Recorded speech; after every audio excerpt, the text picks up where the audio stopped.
Good evening, everyone. I hope that you're having a wonderful start to your week. My name is Caesar, and we are Inspire a Movement. Today, we're going to be looking at the word ownership within the context of taking ownership. So, taking ownership essentially means that you are honestly speaking over your life with the things that you want, and you're doing that both personally and professionally.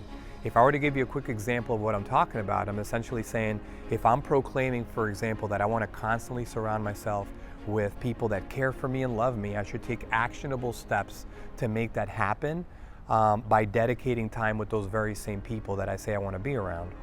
Big component of this is honesty, like we talked about previously. What does that really mean? So honesty really means how we manage the most important relationship of our lives, which is to ourselves. If you think about it, that is the most important relationship that we have. It's with ourselves. It's important to note too that clarity of thought is made possible not only by what we think, but also what we speak and what we act upon towards our affirmative truth, which is that narrated story that we all have for ourselves that we know to be true. We absolutely know to be true. That is your affirmative truth. So when you've done the really hard soul-searching work of trying to figure out what it is that you want for your life, who it is that you want to be, what direction you want to go. You've done this initiating process. Now you need to figure out how to plan for those things, right? It's important to always go back and make sure that you're living into your mission and your vision that you've set for your life with the actionable steps that you're taking. And if something seems out of alignment with what you're doing every day, every week, every month, or every year, then reassess and do what's most consistent and congruent with what it is that you want for your life, essentially. Now, as I try to make some sort of personal connection with this, it hits really close to home, particularly right now. I'm just getting back from a conference in which I was in Dallas, Texas, talking about this whole concept of owning it. This is a health and life coach certification seminar that I went to, and in trying to live into this aspect of being a coach, am I really owning it? Well, I can tell you, I had one exercise that really made me struggle with some internal drama that I need to contend with, in which all of the concepts and techniques of coaching that I'm trying to relate to somebody else in the future, I haven't completely laid upon myself and have that really sink in.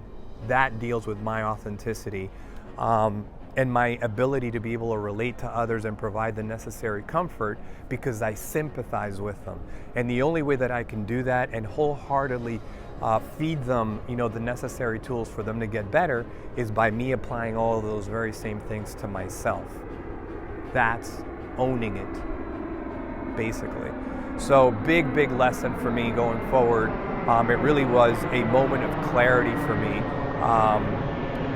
As an aspiring health and life coach, that I need to really have all of the necessary concepts and techniques that I'd like to relate to a future client, apply to myself, really live into it day to day, and that'll be the most authentic self that I can provide to anybody, and it will be now congruent with my overriding mission and vision for my life, which is to provide positive impact to those around me with all of the activities that I have.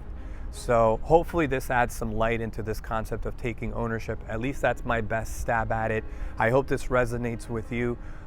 If you have any comments or feedback, I really would love to hear from all of you, or any words that you want us to consider. As I've mentioned in some of the previous recordings, please tune into www.inspiremovement.com/retreats. Look at our sales page. If you have any desire for transformative change, we have an awesome itinerary for you in Costa Rica with 2 different retreats going into fiscal year 2022. It's going to be awesome. I guarantee you that. I look forward to hearing from all of you. Have a wonderful, blessed week. Always an honor and a privilege to be with you.